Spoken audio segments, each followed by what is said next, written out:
جبکہ حدیث یہ کہتی ہے، صحیح الجامع کی روایت ہے 3507، رسول اللہ صلی اللہ علیہ وسلم نے فرمایا، رضا الرب فی رضا الوالدین وسخطہ فی سخطہما، کسی نے رب کو راضی کرنا ہے تو والدین کو راضی کرے، جس نے اپنے رب کو ناراض کرنا ہے وہ والدین کو ناراض کرنے والا ہے جو اپنے رب کو ناراض کر بیٹھتا ہے۔ اور آپ صلی اللہ علیہ وسلم نے فرمایا، فَسَمَّ الْجَنَّةِ، ماں کے قدموں تلے اگر جنت ہے اسے سمجھ لو، صاف یہ فرمایا، الوالد اوسط ابواب الجنہ، جس جنت کو اللہ نے ماں کے قدموں تلے رکھا ہے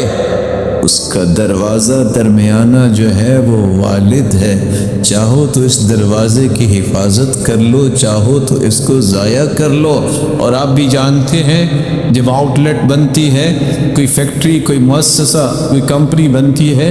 تو جو مین گیٹ ہوتا ہے اس کی جو لک ہوتی ہے وہ عجیب ہوتی ہے، وہی انسان کو پسند آتی ہے۔ اس لیے دروازہ نہیں کہا، جنت کا درمیانہ دروازہ اللہ ذوالجلال نے باپ کو بنایا ہے۔